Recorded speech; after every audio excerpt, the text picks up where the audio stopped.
ሁሌም ነው የምናገረው። አያስፈልጉኝም። በቃ እኔ ማለት ማይሆኑ አጨማሪዎችን አልፈልግም። ለምን ፈለግሽ ታዲያ? እኔ ማለት አንተ ፈልጌ አይደለም፣ ግን አይናችሁን ከልጄ ላይ ታነሳላችሁ እያንዳንዳችሁ። ሰማኝ አይደለ? እያንዳንዳችሁ ሁልሽም አይንሽን ከልጄ ላይ ታነሻለሽ። እሺ ስነ ስርዓታችሁን ያዙ። ደጋግሜ ነው የምነግራችሁ። በልጄ ምንም አይነት ቀልድ አላውቅም።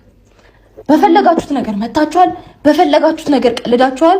በልጄ ግን ቅንጣት ያክል ቀልድ አልፈልግም። አንዲት እርምጃ እንድትራመዱ አልፈቅድላችሁም። ሰማኸኝ? አንድ ነገር ልንገርሽ አይደለ? ሰማኸኝ አይደል? አይደለም አንቺ እኔም ቀልድ አልፈልግም እያልኩሽ ነው። አንተ እንኳን አታስመስል። እኔም ቀልድ አልፈልግም እየነገርኩሽ እኮ ነው። እኔም ቀልድ አልፈልግም። ማንም አባቱ ደግሞ ማንም ሊነካው አይችልም። እንግዲህ በማታው ቪዲዮ አስተያየት አልሰጠሁም። ከመቼ ነው የለቀቁት? ቪዲዮ ሰርች ነበር በመይረም እና በጣም ብዙ ነገሮችን እንዳቀደ በጣም ግልጽ ነው ብዬ አስባለሁ። በጣም ብዙ ነገሮች አቅዶ ነበር፣ ግን ተነቅቶበታል። በልጄ ቀልድ አላቅም አለ። አንተስ ተወው አለችው። መግቢያ ላይ አይታችኋል። በጣም ብዙ ነገሮችን ማስራት ፈልጎ ነበር፣ ግን ነገር ግን እሷ ነብር ሆነች። የምታምኒውን ሰው አምነሽ ኑሪ አላት። እሷ ከፈጣሪ በቀር ሰውን ማመን አትፈልግም በአሁን ሰዓት። ለምን? ሁሉም ስለከዳት። እሷ የምትፈልገው ቤቷን አንከባክባ፣ ልጇን አንከባክባ፣ ትዳሯን ስሬስ ከሁሉም ነፃ አድርጋ መኖር ነው። ያ ነገር ደግሞ አልተሳካላትም። ለምን? አብሯት ያለ ሰው አጫፋሪዋቸው አጋሪ ምናምን እንደዚህ በቃ ትዳርን መምራት ስለማይፈልግ ማለት ነው። የትዳር ሰው አይደለም። ሁልጊዜ በድራማ ህይወቷን መቀጠል ነው የሚፈልገው። እሷ ደግሞ ይሄን ነገር አልፈልግም። ይሄ ነው ውስጣቸው ቅሬ ነው ያለው ማለት ነው። አሰላሙ አለይኩም ወራህመቱላሂ ወበረካቱ። ክርስቲያን ወገኖች ሰላም ሰላም ብያለሁ። እንዴት ናችሁ? ደህና ናችሁ? እንግዲህ በማታ ባብርሽና በሩታ አልሰራሁም ነበረ። ከወዲያ እንኳን ቪዲዮ ላይ እመጣለሁ ብዬ አላስብም። ወደ አላ አይደለ 10 ቀን ረመዳን ቀርቶናል። ያው ይሄ ቪዲዮ የተሰራላችሁ በጣም አዝኜ ስለነበር ባለፈው ያለቀሰ ጊዜ ግዴታ መልቀቅ አለብኝ ሰርቼ ብዬ ነው። ማለትም ብዙ ወደንስ አለኝ፣ ብዙ ምርጥ ወደንሶች አለኝ።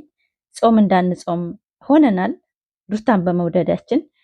ማለትም የሰው ልጅ ሲያለቅስ፣ ሲሰበር፣ ሲጫወቱበት፣ ሲቀለድበት አይቶ ሴት ልጅ ዝም የሚል ሴት ደነስ ሴት ነው።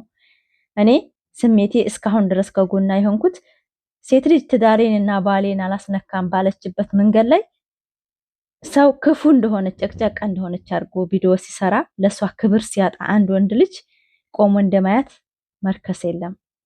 ቆሞ እናያየ ነው። ትዳር ምን አይነት ትዳር ነው ወደፊት የምትቀጥሉት ብዬ በጣም ለወጣቶች አስባለሁ። በእውነት ነው የምልህ። ለሚስቱ እንደዚህ ክብር ያጣ ወንድ ነገ ከሱ አይቶ ምን አይነት ስብዕና ነው ወንዱ የሚያደርገው ብዬ ሲሰማኝ ድረስ ማለት ነው። በእውነት ነው የምላችሁ። አንድ ሰው ቪዲዮ ላይ ስናይ እኛም እንደዚህ ብናደርግ እኮ ምን ሴት ልጅ ምን በቃ አይደለም። ድሮ አባቶቻችን አውገረድ ብሊት ሲባል ሲጠሩ ሰማ ነበር ማለት ነው። አውገረድ ለምን ትላላችሁ አበዬ ብያ እንደውም የባሌን አባት ነው የጠየኳቸው እና አባቴ በልጅነቴ ስለሞተ ማለት ነው።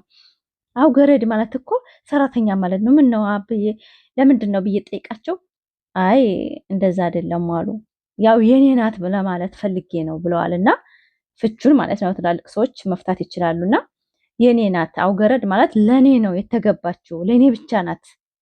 ስለዚህ የፈለኩትን ማድረግ እችላለሁ ማለት ነው እንጂ እሷን ዝቅ